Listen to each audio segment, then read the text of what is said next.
So today's lecture is titled Profile of Ventura County Agriculture, and it is a pleasure to welcome Maureen Kelly McGuire. As of January 2022, Maureen has taken the Chief Executive Officer position at the Farm Bureau of Ventura County, which was vacated by John Christ upon his retirement. She holds a BA from Idaho State University, an MA from the New School University, and a Six Sigma Black Belt from the University of Southern California Verdi School of Engineering, excuse me if I got that wrong. With experience design, build, engineering, and construction, farm labor contracting, and farming operations, she hopes to bring her multifaceted background and growing perspective to continue the Farm Bureau of Ventura County's long history of service and support of the agricultural industry. And with that, thank you so much for being here today. We're really looking forward to this lecture. Yeah, thank you so much for having me. I'm really excited to talk with you all. I'm going to go ahead and share my screen so I can show you some slides that I prepared for today. And I definitely want this to be an interactive experience. So make sure that you've got the chat box open and you're ready to answer some questions. And we're going to start off diving into it. Again, I want to thank the 50 and Better Department of Cal Luth for inviting me to speak with you all. As mentioned, I'm Maureen, and I work at the Farm Bureau of Ventura County. So the first question I want you all to answer in the chat is, what is the Farm Bureau? I think this is one of the most asked questions, and we've been around for such a long time. I'd love to see anybody take a guess in the chat. So open up the chat. What do you think of when you hear the phrase Farm Bureau of Ventura County? All right, we've got a couple of answers coming in. So assisting farmers in the county, I love that. That's a really good marketing on our part. Anybody else have any thoughts? All right, helping folks get the best, getting the best fruits and vegetables, and definitely Ventura County brings that to the table.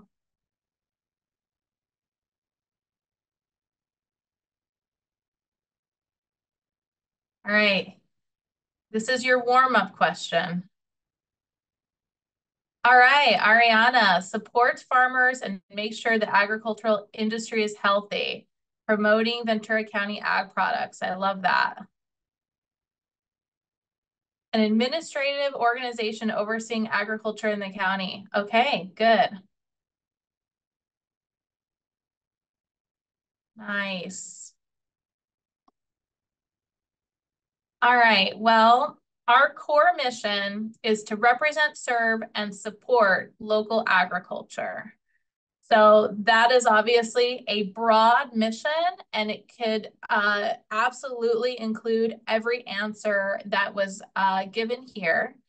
One of the things I think is really important to point out, and a lot of people are confused about, is whether the Farm Bureau is actually part of the government or not. And the Farm Bureau seems like it is, because it's been around for so long. We were established in 1914 here in Ventura County and have been part of really important history in the county. You used to have a Farm Bureau in order to get an agricultural engineer from USDA to come out to your county. So Farm Bureaus have been a really important part of the movement west in the United States and the establishment of working farms all over the country.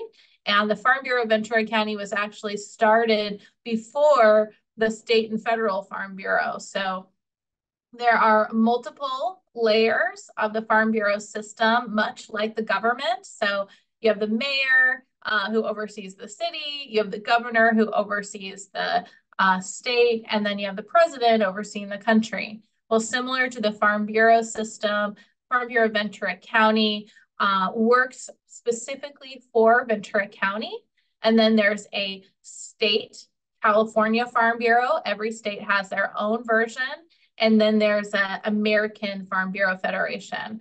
And our Farm Bureau sends delegates up to Sacramento. The delegates in Sacramento select a subset of delegates to go to DC. And each of the subsequent areas works on either federal issues for the federal group, state issues for the state group, or local issues. So every single Farm Bureau in each county is reflective of the needs of that specific county. So Ventura County Farm Bureau is really focused on water, land use, and labor. So on the water side, we run the Ventura County Agricultural Irrigated Lands Group. That's a coalition of about 1,400 growers, around 80% of the irrigated acres, who work together to do environmental monitoring throughout the county. So we take a look at what the impact of agriculture is on the environment and work specifically with each of those growers to implement management practices to reduce their impact on our local watersheds. And we have amazing positive stories from this. Our water quality is improving. We have a really good story around the quality of our drinking water here. And we're really lucky in Ventura County to not have some of the issues that other places are facing. We also do a lot of advocacy, outreach, and education on water supply, stormwater capture. I'm always talking to people in the news about the importance of capturing that rainwater when it comes down. And I know all of you who are watching the news locally have probably heard about the floods and other ways in which we've been able to capture amazing amount of water, especially at the Freeman diversion, which has to date gotten almost 4 million acre feet of water recharged into our overdrafted groundwater basin.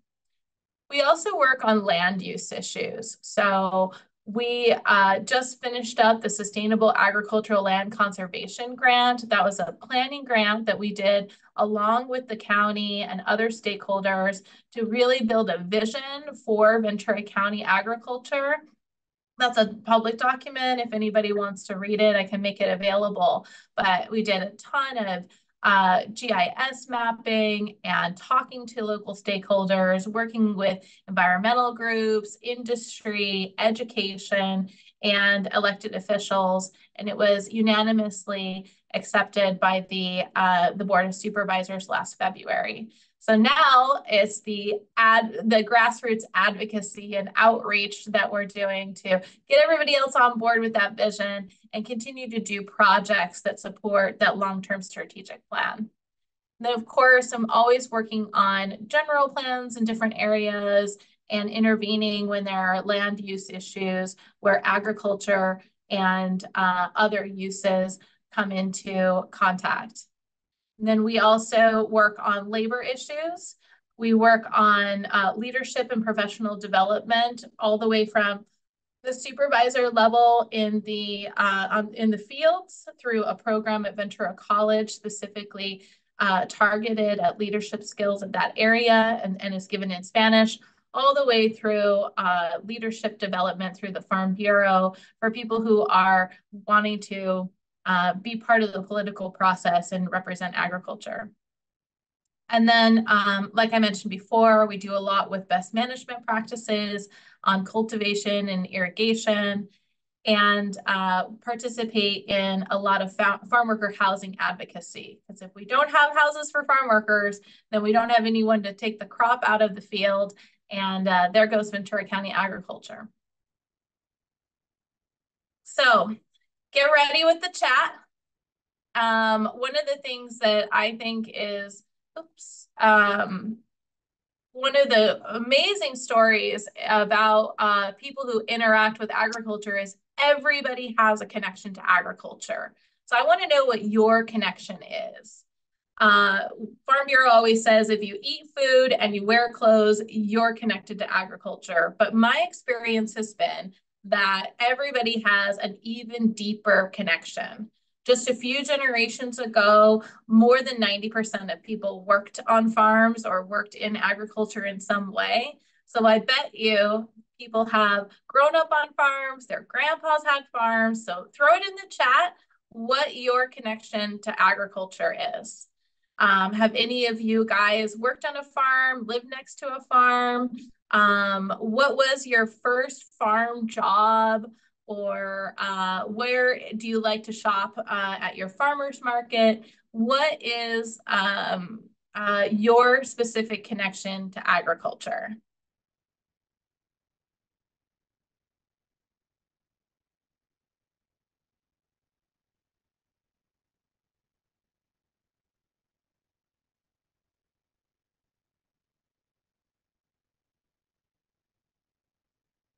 All right, so we have someone who prepares whole foods, plant-based meals every day.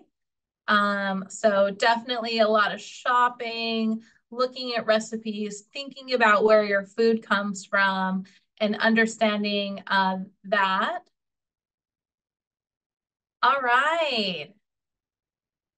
So this person is talking about kind of like that Farm Bureau, if you eat food and wear clothes, you are connected to agriculture. This person calls out that civilization is based on agriculture. You know, there is no such thing as civilization without agriculture, and that's absolutely true. We have someone from Idaho here. All right, we have an FFA member, so Future Farmers of America, who worked on a dairy farm and attended the agricultural program in New York City. That's awesome. We have a really interesting agricultural education program here in Ventura County. There are groups who are bringing specific agricultural curriculum to middle schoolers, and they are talking about the STEM opportunities in ag. So that's science, technology, engineering, and math. And the idea is to connect with those people who are in junior high, get them excited about agriculture so they can go into these more robust agricultural programs that we have in Fillmore and Santa Paula and Oxnard districts, and got a lot of cool school farms in Ventura County. All right. So we have someone here who came to Camarillo for a job interview and woke up next to a field of broccoli being harvested and remarking on the smell. And it's very interesting you say that, because that is one of the main rural-urban interface issues that we have in Ventura County, is people who are expecting to come here and not experience agriculture at all. And then they wake up and maybe they're not even smelling broccoli, but they're smelling marijuana. And we have had a lot of conversations over the last few years around growing hemp and where that's appropriate, what the right to farm is, and how that is impacting our neighbors here in Ventura County. So definitely touching on some local issues. All right. So let's talk a little bit about Ventura County. And also, if you have any questions, make sure to throw them in the chat so I can respond to them. Oops. Yeah. Okay. So this is a map that we developed during that Sustainable Ag Land Conservation Program. So if you see these farmland categories, the dark green is prime farmland. The green with a hash is farmland of state importance. The beige is unique farmland. The light green is farmland of local importance. And then we go to grazing land, urban land, and other land. And then these unmapped land, that's the Los Padres National Forest. And obviously the water. So you can see there's a huge amount of agricultural land in Ventura County, 300,000 acres of agricultural land. An acre is about the size of a football field. So over 300,000 acres of Ventura County's agricultural land.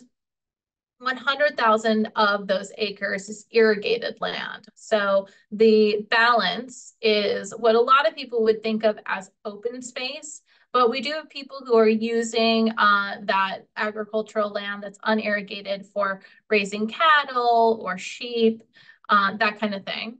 The irrigated land is where someone has intervened and connected a series of irrigation pipes, drip sprinklers, etc., either to a well or to a surface water delivery system. So especially up in the really steep areas, farmers work together to deliver water to each other. So really unique part of the county. This amount of land represents 27% of the land in the county. And if we take out all the agency controlled land, like the Bureau of Land Management, it actually represents 57% of the county. Of that, of all of those operations, there are over 2,000 farm operations. And this is where I think it starts getting really interesting. The average size of an operation is 122 acres, but 3/4 of the operations are 50 acres or fewer. What that means is that we have lots of really, really, really small farms, and then we have few gigantic farms. Because to take that average of where 75% have 50 acres or fewer and bring that average up to 122 acres, that means we have some operations that are just gigantic. So imagine the diversity of farmers here in Ventura County with international, globally diversified corporate farms that are shipping all over the world. We have exports out to, Japan, Newfoundland, Canada, Europe, all over the place. And then we have people who have very, very small parcels who might be growing at a farmer's market and are not necessarily connected to that global system. We have someone in the chat who just mentioned that they have an 8-acre avocado farm, and they're not alone. There are dozens and dozens, if not hundreds of people who have 8, 5, 4, 15-acre avocado farms. And it's a lovely way to live, and they have distinct challenges in how to market that fruit, keep that avocado grove worth keeping, worth paying for the water, while also enjoying living in such a beautiful area surrounded by beautiful trees.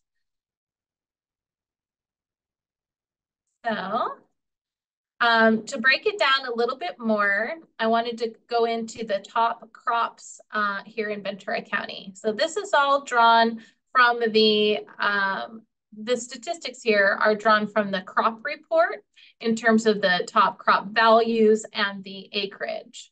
So the top crops by acreage in Ventura County, we have lemons at over 19,000 acres. We have avocados at more than 16,000 acres. We have celery at about 12,000 acres and strawberries at 10,000 acres. Let's jump over to this graph here. Strawberries are making more than $600 million a year in gross revenue. And then avocados are at a little bit over 200 million, lemons at 200 million. And then look, celery is around the 160 million mark. We have lemons up here, but they're third in line. We have celery with substantially more planted acreage than strawberries all the way down here. So what does that mean? That means we can sell a pound of strawberries for a lot more than we can sell a pound of celery. So although we have strawberries at 10,000 acres, they're still, in terms of gross revenue, outperforming much of the other dominant commodities here in Ventura County. If you've ever listened to that Strawberry Fields Forever song by John Lennon, the sort of urban legend of that is that he was touring the United States, got off a plane in LA and drove up the coast and just saw the rolling strawberry hills through Ventura County, and that inspired that song. So the next set of statistics are all from that Sustainable Ag Land Conservation Project. For Ventura County, about 25,000 jobs are in agriculture, and that represents 8% of the overall wages in Ventura County. That's $2 billion of value of direct agricultural production. And then we also have processing plants here like Smuckers. I'm sure people have seen or smelled driving by Gill's onions or the Duda celery or other locations like that where the food is going in to be washed, maybe chopped, turned into jam, jelly, or frozen strawberries. And that represents about $800 million of food processing value here in Ventura County. And then the knock-on effect of that activity is an additional 5,000 induced jobs and an additional $1 billion in economic output. So what does that mean? That means the 25,000 people who are living in Ventura County working in agriculture are using an additional 5,000 jobs worth of services. So that could be going to the grocery store and buying their food, could be getting haircuts, buying a new car, that kind of activity. So if agriculture went away, we would lose over 30,000 jobs and over $3 billion worth of economic impact. So here's a question for you, and then this is going to be one of the bulk of my talk. So I would love to hear your guys' thoughts on what are the top challenges for farmers. Why do farmers have a farm bureau working for them? What do farmers need to be successful? And where do you think the issues are specifically for Ventura County farmers? So throw that in the chat.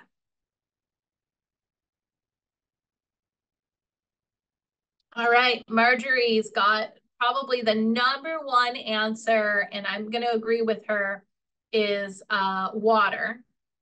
Oh, we got some really good ones here. Or easy access to credit. That's a really, really interesting one.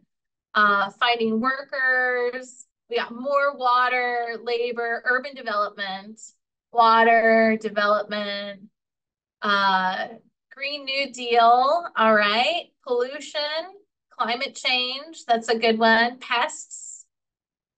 I love that. A lot of people don't mention pests, and it's a big deal. Zoning and rezoning. Yep, that's a good one.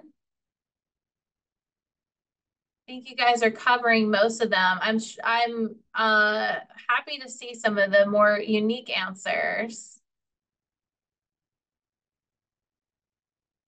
All right, transportation, especially for workers, right? So how do we get people from where they want to live in the communities out to the farms where they need to work? And how do we do that affordably is a really good question.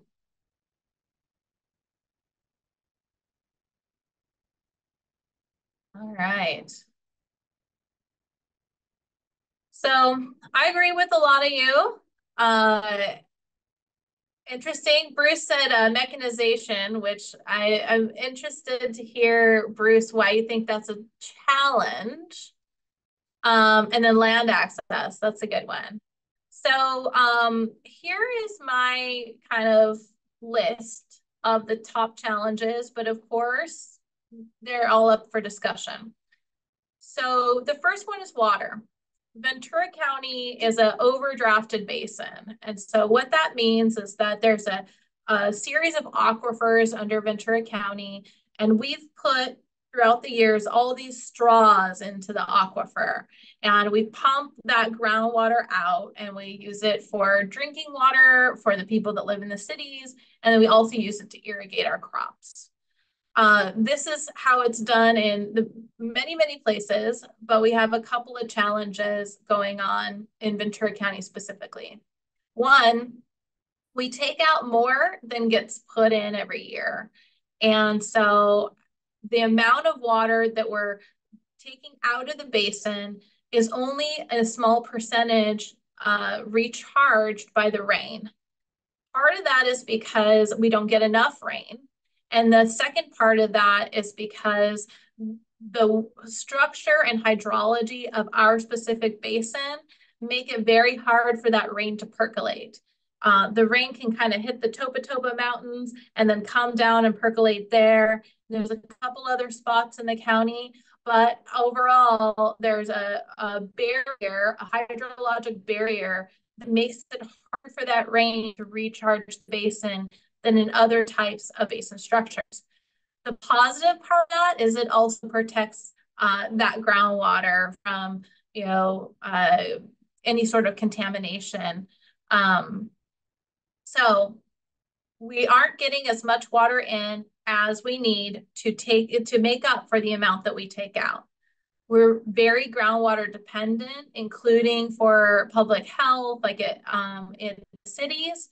So we don't have the infrastructure to take water from other places, although that's been improving. So all those reservoirs that were built in the 50s and 60s, those are really important parts of our success story here in Ventura County.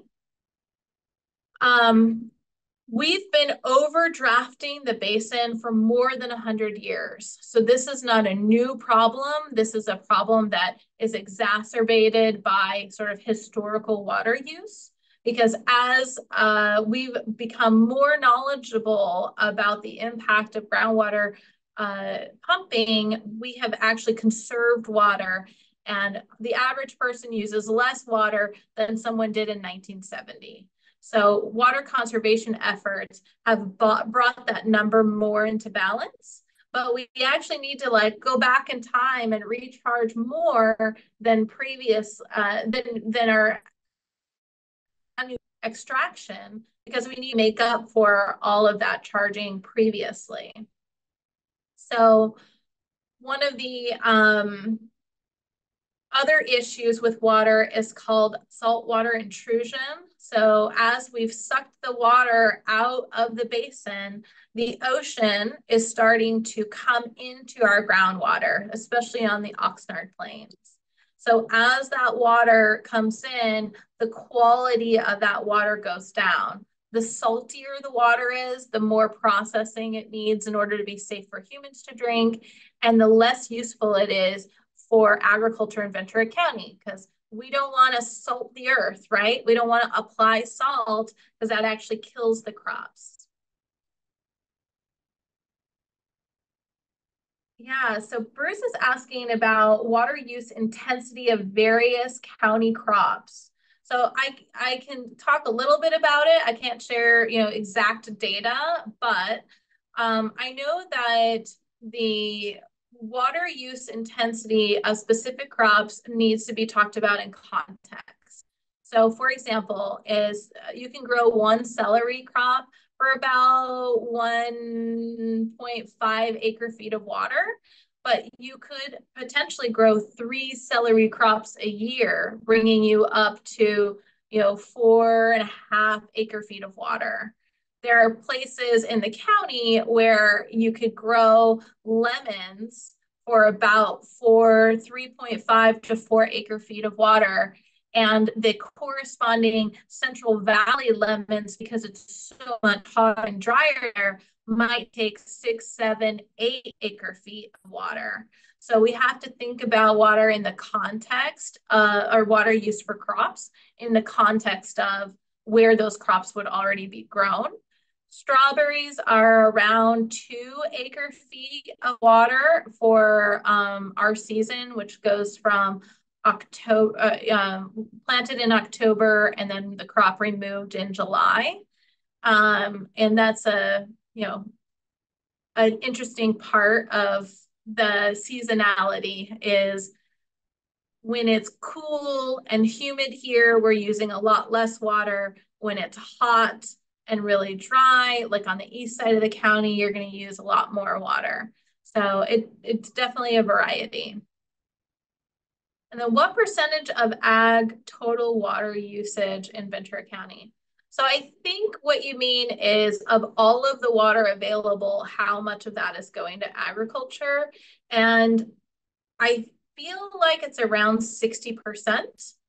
One thing to know is that product is then eaten by people, right? So the water that goes into the crops then gets put into our bodies as part of our daily water needs.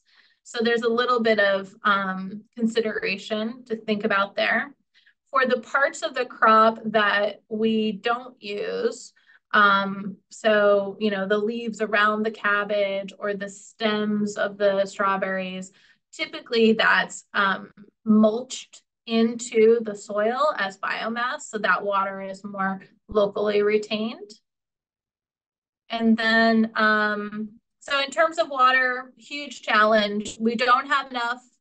The groundwater is not plentiful enough, and we're completely reliant on it. So what we need to do is capture more stormwater, recharge more, even more than we take out, build more water infrastructure to get water to people who are being impacted by saltwater intrusion, and to bring water from places that are plentiful over to places that are where it's not plentiful, and think about that in the context of the entire nation's food supply needs. So the next top challenge, and a lot of you guys have thought about this because you've talked about it in our previous question, is on labor. So labor is a big deal in Ventura County, and the big factor for that is the cost of living here. A very, very expensive place to live. It's one of the most unaffordable places in the country. So if you are working as a farm laborer, your choices of where to live, how to raise your family are limited. That's one of the reasons why we work a lot on farm worker housing advocacy. And then the other side of that is not just the labor, but also the professionals and farm agronomists and entomologists and everybody who's part of that support for getting that crop there. A lot of people aren't going into agriculture as a profession because they don't even really think of agriculture as something to work in. I know for me, I grew up in Idaho. I was surrounded by farmland, and I never even considered working in farming. It was such a part of the culture, and you're inundated with it, you don't even see it. It's like a fish swimming in water. I looked around me and I just saw no opportunity. And now when I go back home, I'm like, oh my gosh, there's so much opportunity here. And there's such a lack of leadership in agriculture because it's not perceived as a place to have a career, that you can have an amazing, just shoot up the ranks type of career in agriculture because there's not a lot of competition. So we really need to attract more people into agriculture, more talent into agriculture. And I'm really impressed that somebody answered the top challenges question with pests. That is one of the major issues, and there's multiple factors, but I'll go into 3 that are happening in Ventura County right now. The first is fusarium. So fusarium is a soil-borne pathogen, and it gets into the soil, and as you move the soil around when you're preparing your crop, you spread it. And it impacts a lot of different crops, and it replicates when it's hot outside. So the hotter it is, the faster that fusarium spreads and the more crops it kills. And it's almost impossible to get rid of fusarium. Back in the day, people used to use methobromide to get rid of fusarium, and methobromide had a really negative impact on the ozone layer and was banned globally. So now what we have is this low level of fusarium that's never really getting addressed.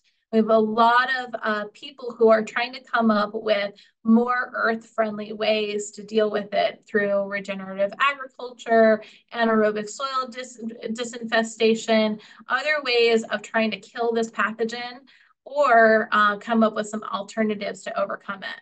And if anybody noticed lettuce prices last year going through the roof, one of the reasons was a really hot summer that created a lack of lettuce availability for the Central Coast due to fusarium. The second local issue that I wanted to talk about was the Huanglong bean quarantine. So there's a disease called citrus greening disease. That's the Huanglong bean virus. It is carried on a little fly called the Asian citrusillid. That Asian citrusillid, came here from other places, probably Florida, and before that, Costa Rica, and before that, parts of Asia. And the fly jumps around and feeds on the trees. The nymphs feed on the trees, and it passes this virus onto the trees. Once the tree has that virus, there's no cure. And it gets sicker and sicker and sicker. Its productivity goes down, and then it dies. And because it spreads through this fly, then all the trees around it get sick, and it's this really sad cycle. So Ventura County first found Asian citrusillid, the fly carrier, back in around 2012, maybe 2014. And growers got together, created a task force, and the pest primarily targets citrus, so it's really focused on the citrus industry. They have been working to coordinate treatment of the trees to keep the population of this fly as low as possible. And the great news is that it worked for about 10 years. We did not see any of the Huanglong bean virus in the county, but we did last year have our first Huanglong bean quarantine in Santa Paula. So this Santa Paula quarantine is the biggest quarantine in California for Huanglong bean in terms of percentage of acreage of lemons impacted or commercial agricultural impacted. There were previous quarantines in the San Diego area, but there's not a lot of planted acreage there. And so we're definitely on high alert. If that spreads, then there's going to be an impact on all of the county, and the quarantine requirements are really, really tough for people in terms of how they need to handle their fruit to avoid spreading it. So the Huanglong bean virus is often called HLB. So if you want to look more into it, you would look for HLB, citrus, California, that kind of thing. You would be able to look more. There's a campaign called Save Our Citrus. And if you've ever had CDFA come by and maybe do an injection around your home citrus trees, they're applying some sort of insecticide to try to reduce the population. Because unfortunately, a lot of these flies actually come from residential neighborhoods. So it's not the commercial agricultural trees where the flies live. They actually live in people's backyards because people don't necessarily inspect them or make proactive steps to reduce the population. And then they are, then they spread and grow, and the disease grows inside the tree, and maybe somebody doesn't pull out the tree, and now it's this vector to spread. And then the next item that I think might be interesting, and if you live in Thousand Oaks area, pay attention because we have the very first quarantine for the Queensland fruit fly. So this is a fly that came over from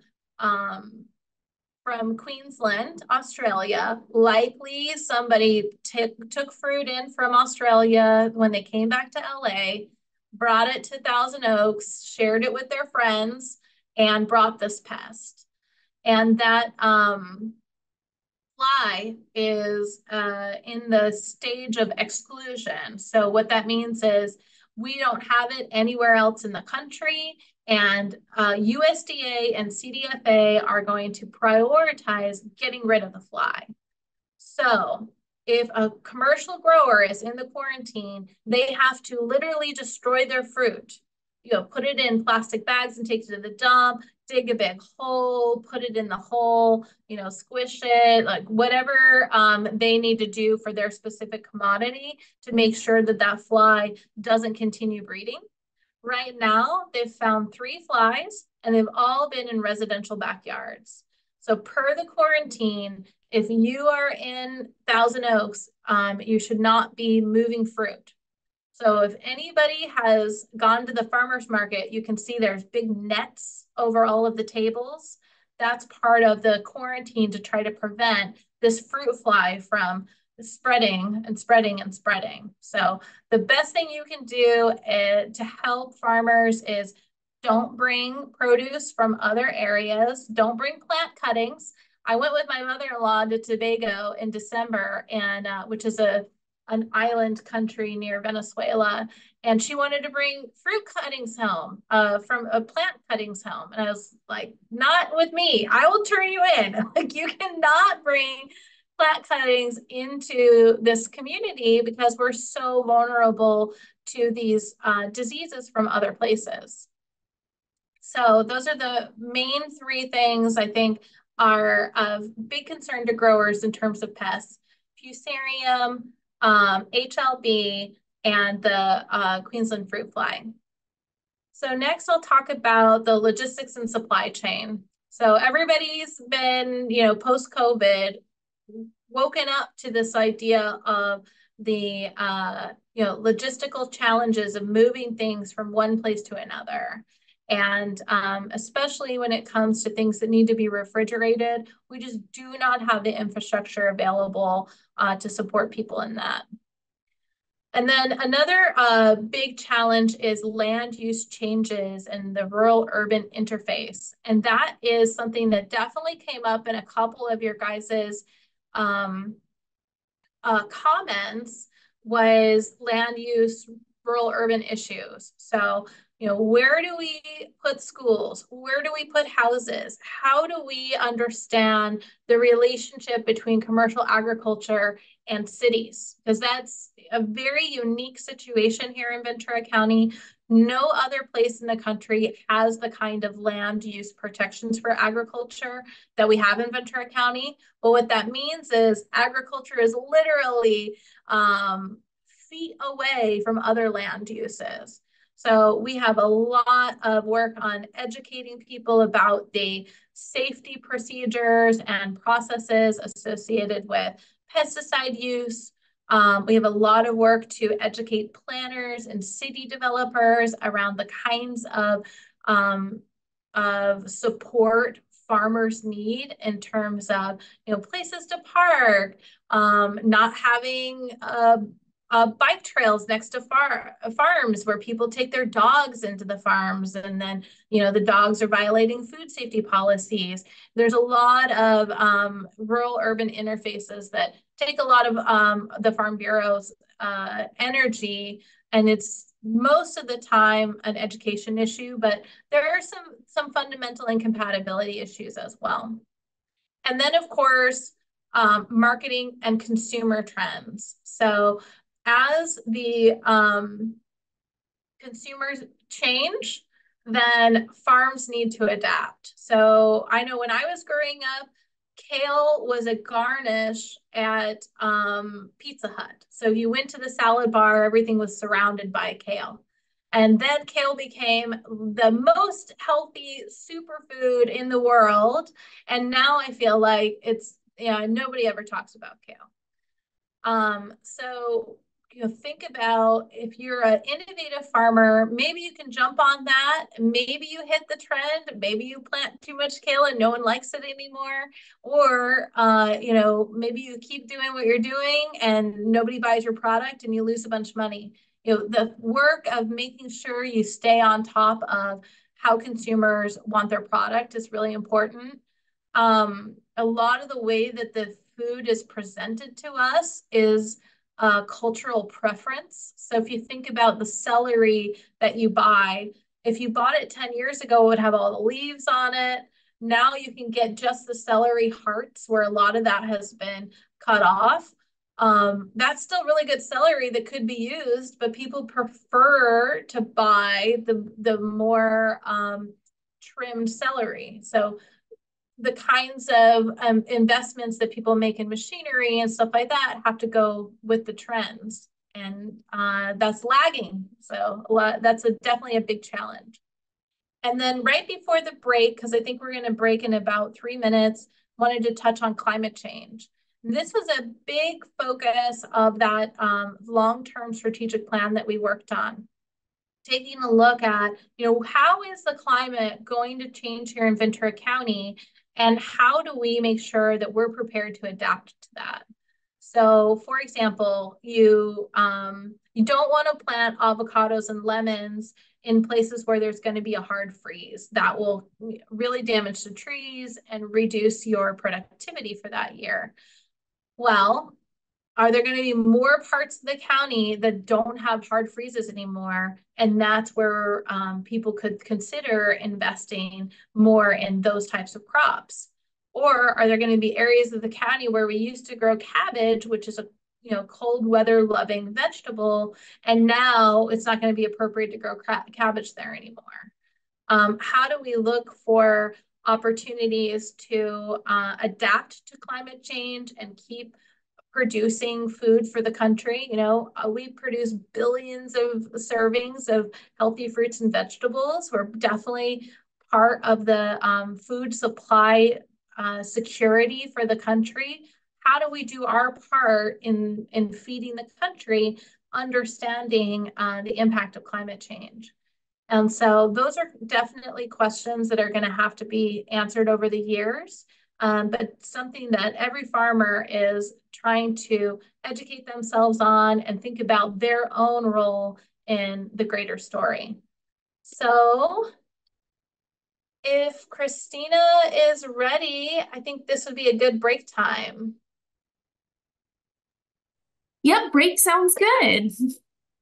All right. So let's go ahead and stop for about 10 minutes and we'll come back just about 11 a.m. Pacific time.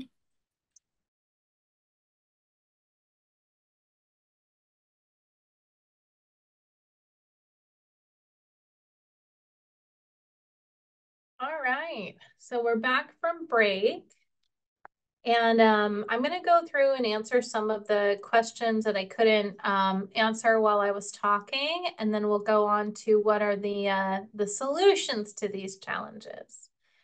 So Bruce asked, what are the impact on cutbacks for water from the Fed and the California State Water Project allocations? And, it's a very complex situation, particularly because there are more knock-on effects for Ventura County. So most of Ventura County agriculture doesn't connect to the state water project.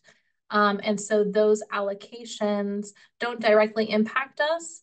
But the way that they do impact us is that those other interconnected water districts may not have the water they need and rely more heavily on their groundwater allocations. So instead of parts of LA being able to use that state water project or the Colorado River water, then they have to rely on groundwater pumping, which exacerbates that overdraft of the groundwater basin.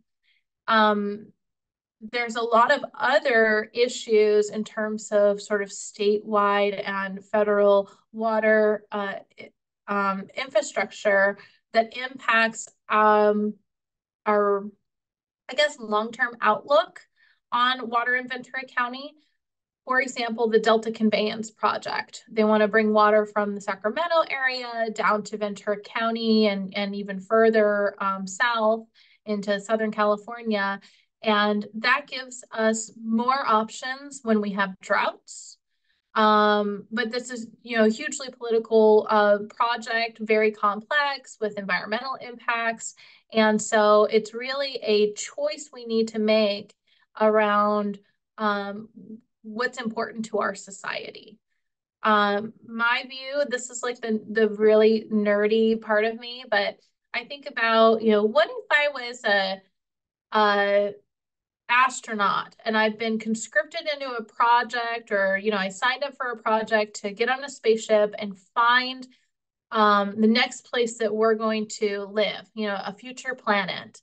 And I found that planet, and there was this 300 by 100 mile strip that could feed 350 million people healthy fruits and vegetables. It has the perfect soil, the perfect climate. It can grow hundreds of different commodities, so it can have a huge variety. And then the thing that it lacks is water. Would I turn all of that into condos? Or would I invest in infrastructure to bring water to that high value agricultural land? I work for a agricultural organization, so obviously I would choose to make those investments to make that agricultural land usable. So that's my thought in terms of the State Water Project. And then Jay asked how many acres are fallow because of water cutbacks. And I think that's a really good question to ask about 5 years from now. We have a law, the Sustainable Groundwater Management Act, that came through.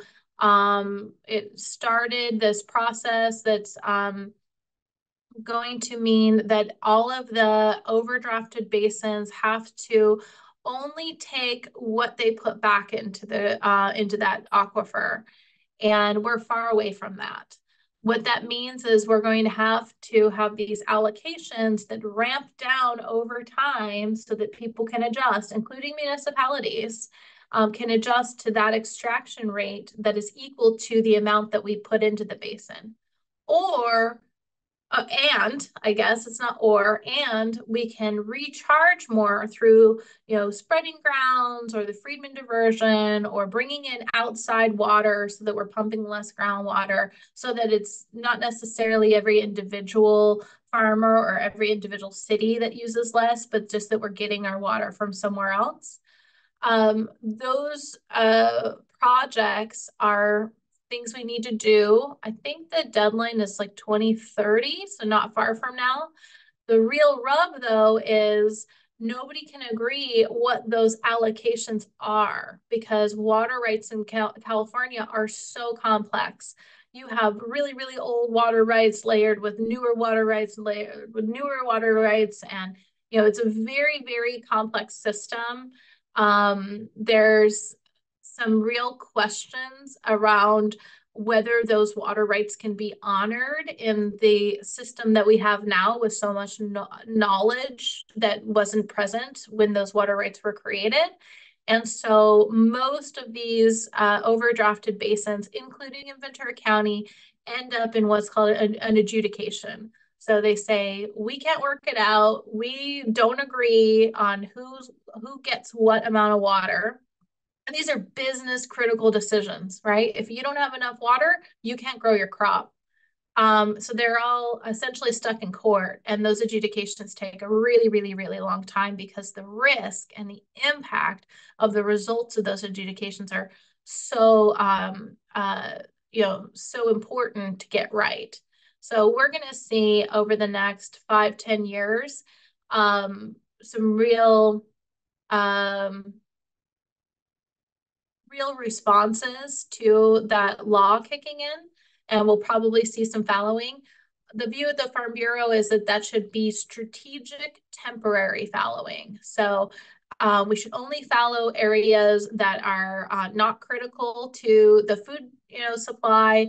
We should fallow areas in such a way that they return back to agriculture in rainy years, or when these new water projects come online, like the Delta Conveyance Project. They shouldn't necessarily just go fallow and turn into a dust bowl, or be turned into condos or something like that. And then Dawn asked, what was the percentage of farm workers that are undocumented? And this is a really hard question to answer because it's so hard to count undocumented people. So there's a project in Ventura County through the House Farm Workers nonprofit that is working with the city and they and other stakeholders. They got a big chunk of money to go out and do an actual count, like interview people at their homes to figure out, because you might have one member of the family who's documented and 5 members who aren't. And it's just really hard to make assumptions. And so it's really hard to plan how you're going to develop or serve that community because you don't know, is it 10,000? Is it 40,000? So I would say for sure, the majority of farm workers, like harvesters in the field or laborers who are running the tractors, are undocumented. And that's one of the reasons why it's so important for us to have a protections and a system of equality for people who are undocumented here, because without them, nothing will run. So Farm Bureau's position is we are always advocating for a legal path to citizenship, because we understand the essential nature of those farm workers in the agricultural system and in civilization, as one of the respondents answered. And then Diana asked, what is the impact of SOAR? So SOAR is a prohibition. The short version is SOAR is a prohibition on rezoning agricultural land for industrial or residential development. And it's really unique. It's the only thing of its kind in the nation. And the impact is like on one side of the SOAR barrier, an acre of land might be worth $1 million. And if you're in the SOAR barrier or the area, then your land is maybe worth $80,000 an acre. So you have these huge differences in value. Farm Bureau is neutral on SOAR. We took a neutral position, but it's really hard to answer questions neutrally. So what I'll do is I'll give you both sides. So the farmers who don't like SOAR say, because my land is so artificially devalued, kind of like what Bruce, I think, mentioned earlier, I can't get any credit. I can't go get a loan. I can't take out a note for a new piece of equipment, because the main asset I have, which is the value of my land, is not properly valuated. If that $80,000 land was properly valuated, I would have $1 million to borrow against. And then, of course, there's an argument of like, I'm giving something up for the public good, which is to grow food and have beautiful views and have this beautiful character of Ventura County.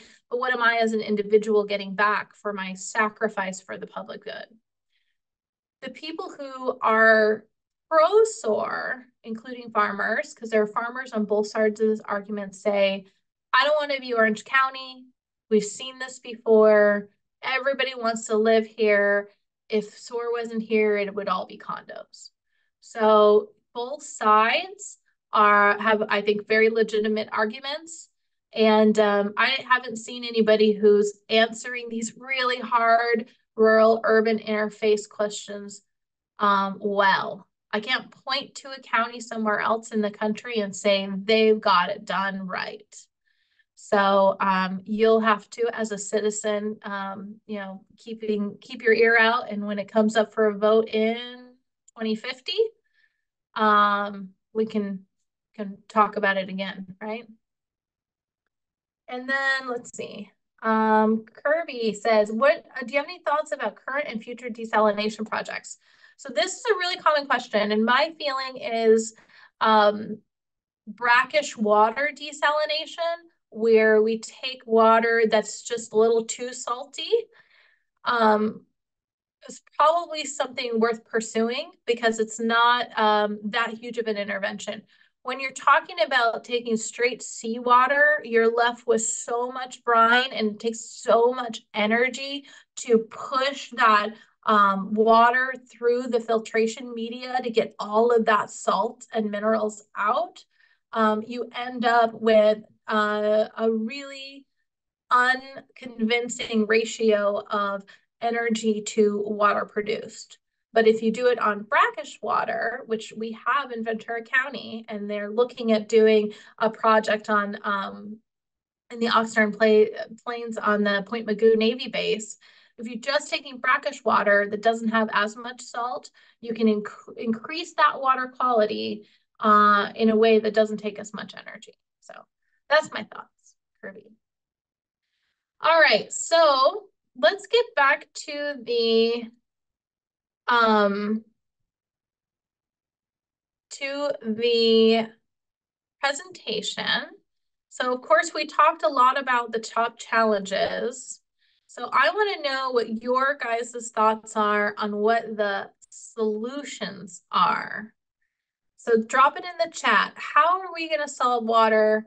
How are we going to solve labor, succession planning, pest issues, marketing issues? Any ideas that come up for you all, throw them in the chat here. And I want to see if your guys' guesses are in line with my guesses.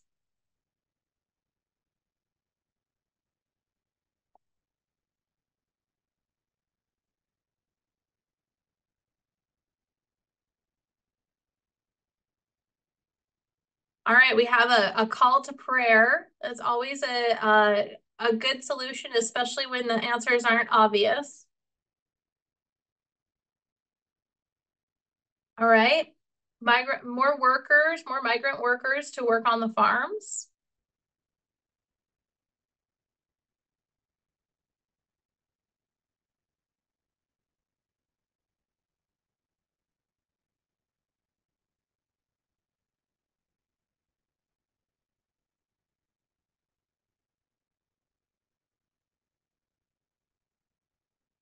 All right, get your guesses in the chat and we'll see whether your stuff lines up with what my thought is.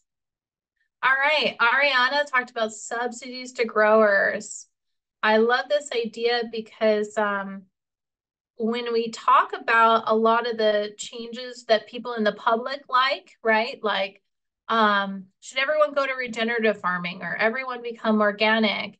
And I think a lot of farmers are on board for that, except that the market is so hard. You know, that farmer has to learn, their productivity is going to go down, and maybe it's not something they were necessarily like that passionate about. So when we subsidize growers and we take the risk away from them because they're making a choice on behalf of the public good, those are the kinds of solutions I'm like, I think we can get people around this. If we teach people how to do it, if we take away the cost for them and then the risk if they have a crop failure or something like that.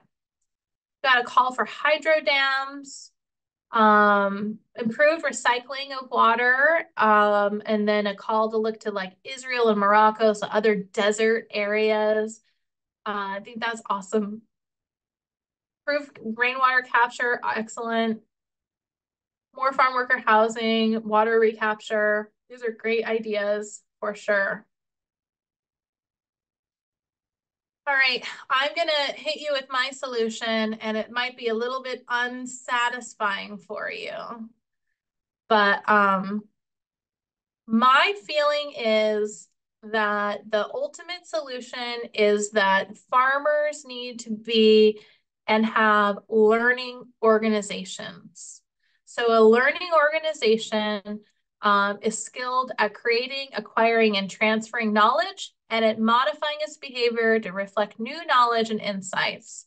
So what I'm saying is everybody has to be agile. There's too many problems. There's no one size fits all solution to the dozens and dozens of challenges. The only real solution is for farmers to be problem solvers. And so the good news for you today, if you've been feeling a little bit overwhelmed with the bad news, is that farmers are excellent at this. So I want to introduce you to the Eli Whitney cotton gin. This is one of the most transformational inventions of the history of agriculture, and the Frick farm engine. So the Frick farm engine is a predecessor to the tractor and is a steam-powered replacement for the horse. And it was invented in 1876, but tractors really weren't that predominant until the 50s on farms. So the horse dominated, and now there are very few farms that have horses integrated in any meaningful way. So now we've taken that mechanization and, over the decades, improved that. So here's some pictures of what it means to prepare the ground for strawberry harvest.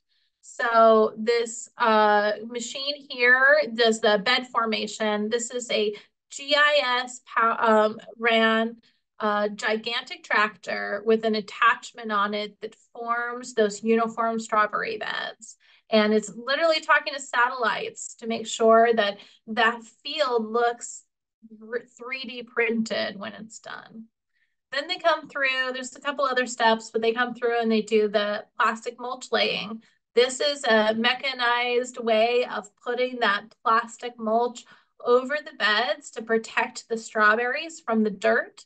And this was all previously done with a shovel. Someone would roll it out, tuck it in, shovel dirt over the sides, roll it out, tuck it in, and now you drive this attachment down, make sure it's laying it all out, and you can get a lot more done with a lot fewer people and a lot less risk to the individual. And then this third item here is punches holes into that plastic and into the ground so that the people who are planting can come behind and put the transplants in. There's about 20,000 transplants per acre on a commercial strawberry field that are all planted in those holes. And previously, people had these fire guns that they would walk individually and burn holes into the plastic. So this mechanization has taken that over. Here on the left is a picture of almond harvesting. So this attachment goes around the tree and just shakes the tree until all the almonds fall down, and then they're collected. Instead of having someone to be up in the tree trying to get the almonds off. And then on the right-hand side, we have the grape harvesting. This is a machine that comes down the rows, and it has these fingers that go through and pull the grape bunches off of the grapevines. So imagine the efficiency as compared to having someone individually go through and cut the grapes. So then the question is, what's next? And that's what I want to talk to you about for the remainder of our talk. So on the left-hand side, you see this is a AI created, computer generated image of a concept around corn planting. But on the right-hand side is an actual strawberry harvester, a prototype harvester from Oxnard that it goes through, looks for all of the strawberries and picks them up, puts them on a conveyor belt, and then humans are there putting them into the clamshells.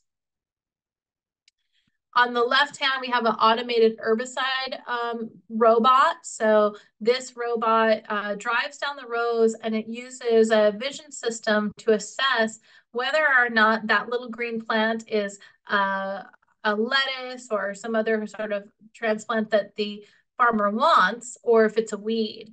And if it's a weed, it'll either hit it with like one little drop of herbicide, or there are some versions that cut it with a water knife, or there's some versions that zap it with a laser. And so I'm really excited about this technology because hand weeding, if you've ever worked in your garden, you know, hand weeding is one of the most tiring jobs that you can do. There's a lot of protection for workers because it requires a lot of force from your body, and so you can get injured really easily with hand weeding. On the right-hand side, this is a robot that is from Santa Barbara, and it's doing an air blast fungicide spray right now. And what's awesome about this is, you know, it's doing the air blast spraying in the way that is appropriate for that spray to cover the canopy of the trees to knock down the fungal infection, but there's no driver. So there's no human there that could possibly accidentally get that chemical on them and be, you know, impacted by that. So this is a really cool, both of these are really cool stories about ways in which we'll have fewer people exposed to dangerous situations as these technologies become more prevalent. So you can buy both of these things now, but they're not necessarily in use on a massive commercial scale yet. And then I want to talk a little bit about automation and the Internet of Things, because the robots and the machines, it's a very powerful story. It is that is the story of the increase in production, especially for specialty crops over the last, let's say, 100 years. Automation and IT or IoT, in my view, is the next 50 years. So this is a collection of images that were all taken by an automatic strawberry harvester, but they were annotated with a deep neural network. So they used an AI and artificial intelligence to use the connected sensors of that automated harvester, and they're gaining insights, not just how many berries were collected, but what does the field look like? So this first image, you can see there's mildew, powdery mildew on these berries. And so that data could be collected and say, hey, so we need to go do something about powdery mildew. Maybe they come over here and they say, oh, look, we've got something going on here. Maybe it's nutritional, maybe it's some sort of disease. We need to send out our agronomist to this area to look at it. Might go here like, oh, these berries were left on and they rotted and now they have botrytis on them, and that could infect these other berries. So we know we need to reduce our yield forecast by X% because we've got X number of rotten berries out there, bringing the total health of the plants down. Here we have, probably some leaf tip burn or something else that's going on with the plant. Maybe they need to change the fertilizer a little bit. Here's a picture of a really healthy plant. And so they could say, oh, everything is looking really good. And then, this leaf spotting, maybe that's something they could intervene on. So instead of having people walking through looking at every individual plant, you use the power of the machinery that's already in the field to gather this data that could feed into your system. So here's some more examples of that in terms of operations.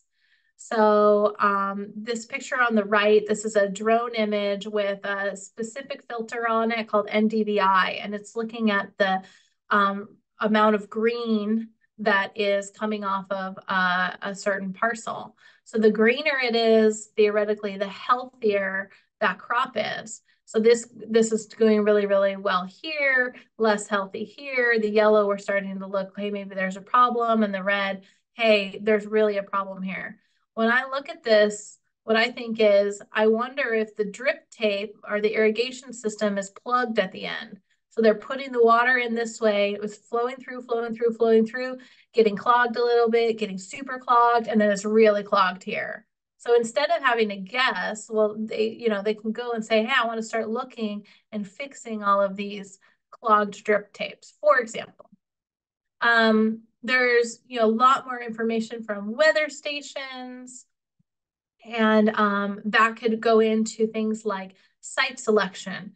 Is this parcel based on the water, the humidity, the sunlight? Is this a good parcel for the kind of crop I want to grow, or should I grow something else? How ripe is everything? Should I send a harvest crew out? How much inventory am I going to have so I can talk with sales and get the best price possible? Or could I have a extra crew go out so that I don't get behind? Then in logistics, one of the big challenges for people is food waste. Well, the majority of food waste is actually in the logistics system that maybe reduces the shelf life of the product, not so much at your house. So in my view, if you bring celery in and you chop off the parts you don't want and throw it away, yeah, okay, it's a little bit of food waste, but the real food waste is the celery that's put into a truck. The truck's not at the right temperature because it's driving across the desert where it's 110 degrees, and that truck refrigeration system just can't keep up. And so that celery doesn't last 2 weeks anymore. It only lasts 3 days.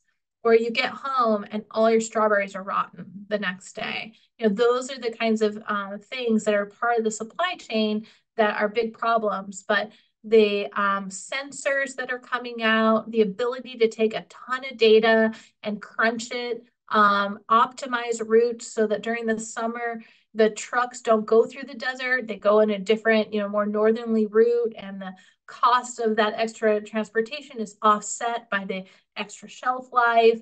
Those are the kinds of data management systems that are starting to come into place that can be used to solve some of these problems. Then on sales and marketing, there's a lot of different ways that products are sold. And then one of them that I think is really cool is this idea of graded product. So you have a plant, it's a biological system. It's going to produce a variety of qualities. So it might have the biggest, best strawberry that people would, really be excited to buy, or maybe a specialty product like could go to a bakery for chocolate dipped strawberries, and this is worth a lot of money. Then you have sort of the medium strawberries, like they're okay, but they're not showstoppers. And then you have the lower grade strawberries that are better for juice or jams, that kind of thing. Well, if you could assess that quality really, really quickly and plan out how all of that is getting sold, then you have the potential to not accidentally sell a higher quality berry into one of those lower grade categories. So this machine here that I've pictured is working on that. And this has actually been deployed in almonds, where they mount it above the conveyor belts that are processing the almonds, and they have a singulator that puts it into the right categories. And then the farmer gets paid based on how many almonds went into each category.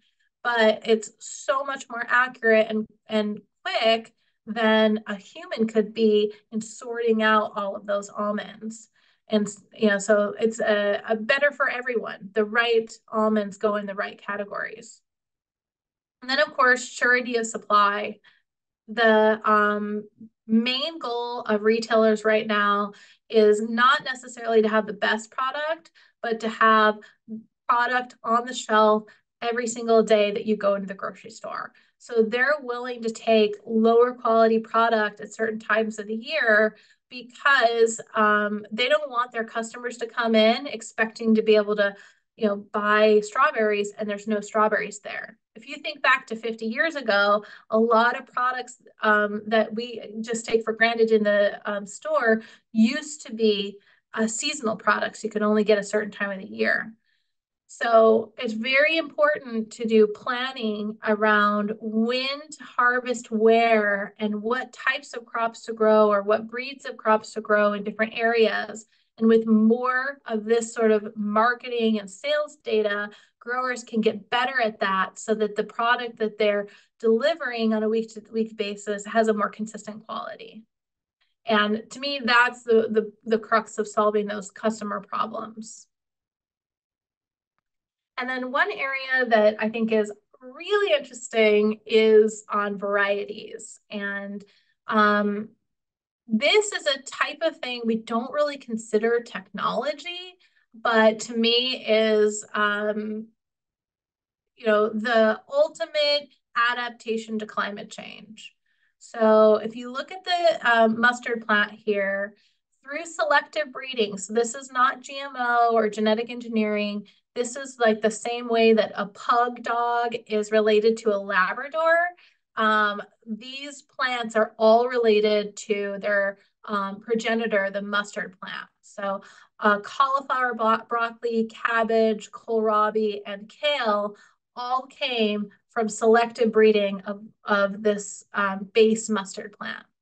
So let's say it's getting hotter in Ventura County, but we still want to grow cabbage. Well, we're going to start doing more selective breeding for cabbage that can grow with good quality in a hotter environment.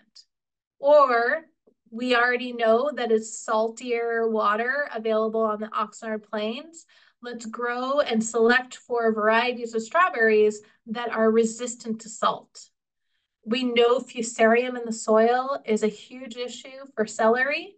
They've come out with varieties that have been selected to be more resistant to fusarium, so they don't get sick from that soil-borne pathogen.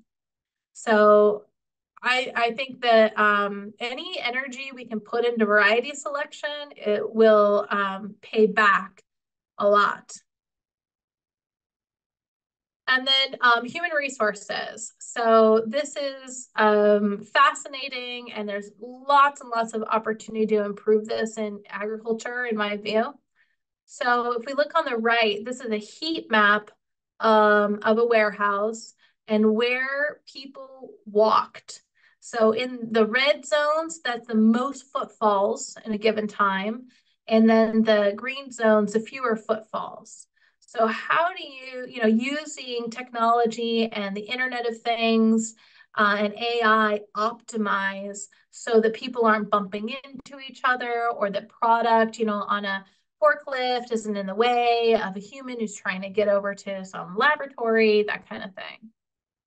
And you can see on the left here, this is a picture of a sun-kissed packing plant. And you've got this zone where an employee is putting the boxes here, and then they're going down the conveyor belt and just kind of more intelligently designing these processing plants is an opportunity for improvement in agriculture.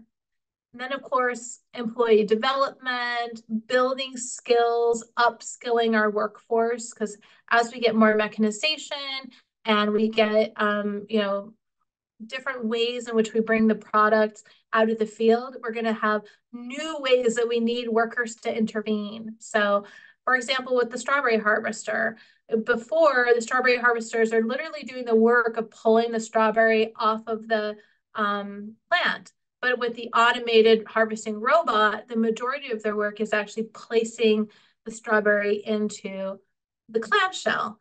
So they need to be better at determining quality than they are necessarily needing to just move their body quickly. So I see a lot of changes in a more, I wouldn't say more skilled, because harvesting is a very high skilled job, but different skills.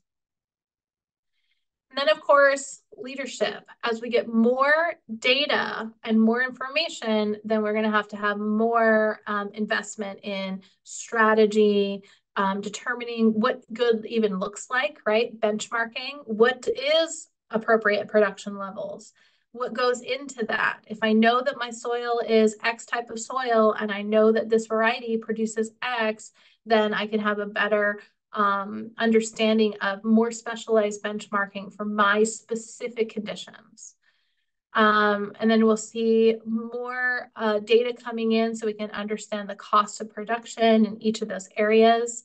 And then, of course, that all leads into risk management. And I think that might be, yeah. So what I want to hear from you guys is, is this what you expected to hear? What surprised you in these slides, especially in the second half of the presentation? And yeah, so throw it in the chat. What did I miss? What are the things that that you weren't expecting to hear about kind of technology and agriculture?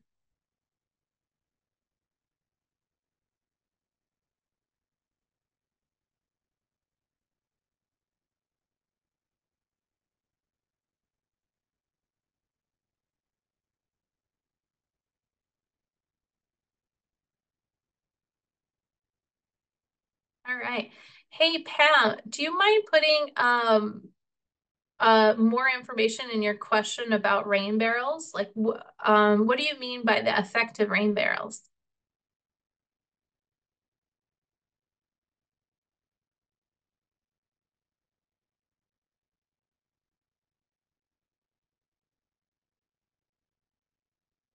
So earlier, Kirby pointed out that one of the farmers that he knows about is putting their berries in pots instead of on the ground for water and fertilizer, and then also to rotate crops. So yeah, there's definitely an increase in substrate production in Ventura County.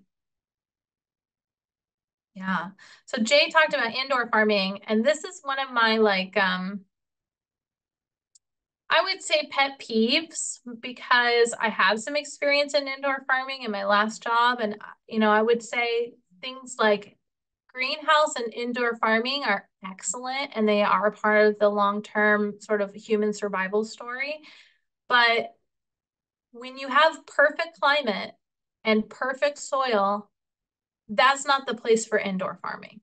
Indoor farming is for, and even greenhouses, is for places like Reykjavik, Iceland, where you don't have enough light, so it needs to be indoor so you can have light, and you don't have enough heat, so it needs to be indoor so you can put hot air in there, right? It's a lot cheaper to heat things than to cool things. So when you put indoor farms on top of super productive farmland, I'm not convinced. One of the other things that kind of bothers me is when people assume that because it was grown in a greenhouse, it's somehow more environmentally sustainable.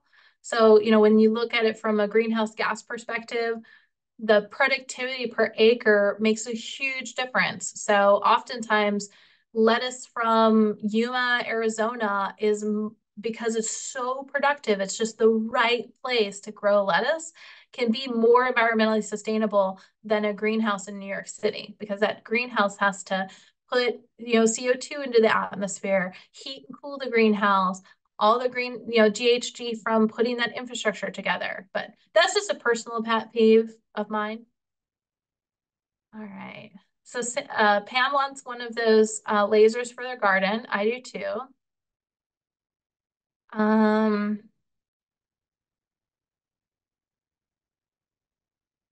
Yeah, so Pam said in LA County, when you do new construction, you have to use a lot of rain barrels, and they don't really know what to do with that. Yeah, that's interesting. There's a whole concept in the Netherlands around like integrated cities where, as you heat, you would like do heat exchanges and water exchanges with the cities. So it seems like that would be a cool futuristic sort of thing to think about, is how do you capture the rain from the roofs and then reuse that. So I can only guess at what LA County was trying to achieve there, other than just stormwater capture to water your lawn or something. All right. Arene lives next to a strawberry field. That's awesome. My office, I can see a strawberry field from my windows, so I feel the same way. I'm always amazed. Ariana is talking about technology needs to be affordable for small, medium, and large operations, not just big players. You know, that's a really interesting equity question, right? We learned that 75% of the operations here are tiny. And so, you know, how do we make sure that there is utility for everyone in those systems? And you know, the only thing I can kind of think of is data sharing, where maybe you would learn from the bigger operations, and then that data enhances cultivation practices or funds research, or the research becomes faster and better so that the new ideas can be implemented. You know, if a big company invents a new variety, how do we make it so that they're incentivized to share those varieties with smaller farmers? I saw some stories in the news about $1 million pieces of farming equipment. And I don't know any farming operations and specialty crops that can afford that kind of investment, to what Bruce had mentioned earlier. And I'm wondering if a lot of those big pieces of equipment will just become services. So it'll be like, I have a business that provides the service of using this piece of machinery, and that would increase the accessibility for everybody instead of one company investing in it and then it's sitting in a yard for a portion of the year unutilized.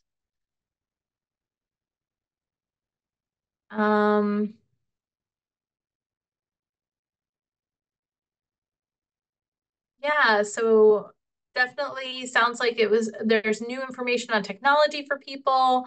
Um, that's good. That was definitely my goal. And then the role of farm extension in the county. Yeah, so that's historical. So the Ventura County, you know, the Farm Bureau used to be that way, but now the farm extension is run through the university, the University of California. All right, so I think the last thing I want to leave you with, and hit me with some questions, because I think we have about 15 minutes left. So I need you guys to help me fill up the 15 minutes. But one of the things I think, you know, just sort of bringing it back to the mission at the Farm Bureau is, you know, how do we support farmers? How do we make it so that all of these solutions and challenges can move toward, you know, the harmony of long-term sustainability? And so my view is that we need to create more education pathways to attract innovators to agriculture. And I think it was mentioned in a chat earlier, you know, how do we make it so that young people or people who are looking for second or third careers think about agriculture? And how do we educate them? How do we have enough seats in classrooms for them to get the information that they need? The other thing is flexible regulations that don't chill innovation. And a really good example of this has to do with automated harvesters. So there are rules around automation in the field, and the rules are focused on furrow-driven technologies. So this is where a machinery, the engine can move it forward slowly, but it has to be touching the side of the furrow in order to go. And the idea is it doesn't just drive off or drive over somebody, right? But it could absolutely drive over someone if you lay down in front of it or fall or something like that. So they all have, you know, emergency switches and stuff. These rules were all passed in the 90s because that was the technology of the 90s. And we still use it today. Well, the automated harvesters or other sort of automated robots in the field use what's called geofencing. So geofencing can tell if anything comes within a certain number of feet and it'll automatically turn off the equipment. So that is actually safer than furrow-driven machinery. It will not run if something is close to it because it's not meant to be near humans. But it can only be used in California experimentally right now because the regulations don't allow non-furrow-driven technologies. So, these regulations chill the innovation because there's no market. We have a lot of entrepreneurs who want to work on our crops and instead are working on apples or other sorts of things in Washington or other areas because the rules in California are related to furrow-driven technology haven't been updated. OSHA had a couple of big workshops on this and have started making changes, but it'll probably be a couple years. And that'll be a few years in which we aren't considered a market for entrepreneurs in this space. So the solution to that, in my view, is supporting bridge technologies while the new ideas are tested. So, evaluating, is this a stair step to something good? It might not be perfect now, but why not support it even if it's not perfect? The next thing is to share your industry successes. So if something's working well in one industry, why not use it in agriculture? There's a lot of materials science going on in like aerospace. I'm sure that there are a million ideas that somebody in another industry could rethink and say, oh, this would be the perfect thing for someone to solve X problem in agriculture. So consider agriculture a target market for all of those other innovations. And then allowing farmers to solve problems in a way that makes sense for their business rather than prescribing solutions. Been a lot of conversations where people say, oh, here's what the problem is. And all these people are coming up with solutions and they're not farmers. I feel like we should be going to the farmers to come up with the ideas and then supporting that versus trying to imagine in our own unqualified minds what the solution is. And then something we can all do is communicate your needs as a consumer. If you have something that's important to you, let the people who are growing your food know what that is. So I know when I was working in the strawberry industry, we had a lot of people who would write in around the plastic clamshells and they say, I don't want any more single-use plastic. And so we did a lot of looking into plastic alternatives. And then we also did things like change the adhesive on the labels that we used so that it was more recyclable. So we were able to create plastic-free options, but also more recyclable options for that, life cycle that plastic recycling should have. And of course, you're always welcome to join the Farm Bureau if you're interested in this kind of information. Lots and lots of resources. You'll be inundated with farming news and opportunities to get involved. So I'm going to go to some of these questions. So what support for R&D is provided by the UC and CSU systems? So this is a great question. There is a huge amount of R&D that is done through, especially the UC system, because they're the land grant institution, and those are our tax dollars. So the UC takes, has money that comes from our taxes or from endowments or, from the USDA, and they look at these problems that we talked about, and they have deployed ag scientists and ag engineers all over the state to work on local issues. So for example, that Wanlong being the HLB virus, there's lots of studies that are going on through Riverside and UC Davis to try to combat those issues. And then, I don't know, I haven't seen any issue brought to an extension officer that wasn't totally supported and that they tried to do some testing on. Ariana, who's been in the chat, she runs an institute that also receives a lot of CDFA funding, specifically for organic and regenerative agriculture. And so, you know, a lot of different people can apply for CDFA and USDA grants to try to solve these problems. And that's really where it should be. You know, we do need science to push these things forward. But the beauty of it is we need science in our own communities with trusted advisors so that growers can understand and mitigate the risk of adopting new practices. Right, Marjorie said, what happens to all the acres of plastic that is used? So back in the day, there was a lot of plastic recycling programs for the strawberry mulch plastic. And we were essentially shipping it to China, this low grade, very low value plastic recycling. And then China said, we're done. We're not taking any more junk recycling from the United States. And we're kind of left with this idea of, well, what are we supposed to do with this now? Nobody wants to throw it in the landfill, but it's covered in dirt, it's ripped up, it's super, super thin. And so it's not necessarily a lot of volume as compared to the amount of dirt on it. So it takes a lot of processing. So there are some companies that turn it into landscaping fabric, but a lot of it ends up in the landfill. So there are people who are looking at how do we have alternatives? So do we create like an organic plastic that's not plastic, right? Make it out of something else, corn or whatever. But then it needs to get rained on. The sun needs to hit it. It needs to be thick enough that the weeds get through it to get to the sun. So how do we, you know, there's just a lot of challenge in that.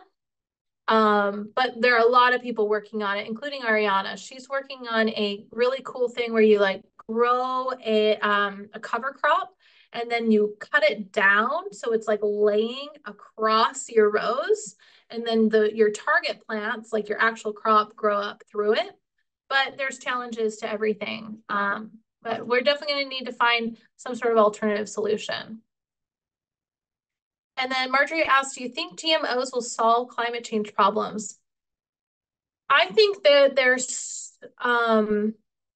so much public fear around GMOs that the role of GMOs will be very late in the process. I think many people, many entrepreneurs and scientists are interested in working on things they think people will use.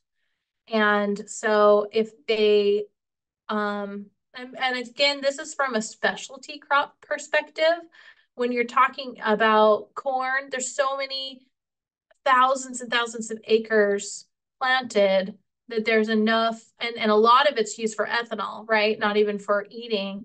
That there, I think that was a place where GMOs weren't facing as much political pressure.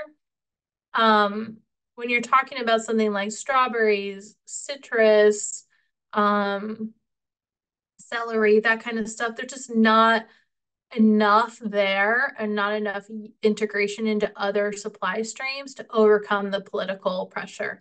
I could see genetic engineering, which is not, so GMO in my mind is taking a gene from a non-target plant and moving it in. So like a tomato with a fish gene in it. Genetic engineering might be saying, okay, I'm going to take the genetic, you know, I'm going to use CRISPR technology to take out a gene that is doing something bad, like the gene that makes it produce, you know, a ripening chemical. I'm going to take that out. So now my tomato lasts 3 times longer. Or I'm going to turn on this like flavor gene and now it's like the best tomato you've ever had, that kind of thing. So we'll see, but I don't think that the GMOs will solve climate change, not because of GMOs, but because of the acceptance of GMOs. Susan asks, is plastic a problem for farmers? I would say, plastic is definitely a problem. People don't want plastic in their fields. They don't obviously want to contribute. We're all humans, right? We don't want to contribute to the massive plastic waste problem that we have. I think that the answers are just so complex that it's going to take a lot of good minds thinking about it. And the last question, we could support farmers by using less water, like getting rid of grass and replace those with wood chips or pebbles, putting a bucket in the shower and using the water to flush the toilet. So Dawn, I love the idea of water conservation and this concept of non-functional turf, which is getting rid of grass, is very interesting. I don't know if we're going to have to necessarily wait for each individual, because I think that we're going to see a lot of laws prohibiting non-functional turf in these areas coming up here soon. So for sure, if we're going to use water, in my view, it should be people drinking water, and we should be making food for people to eat. But, I get it. People also like parks and beautiful lawns and stuff like that. So anyway, I think we're at the end. Really appreciate all of you spending the morning with me and the opportunity to share about Ventura County agriculture. I'm obviously super passionate about this topic, and I want to thank the 50 or Better program for allowing me to speak with all of you today.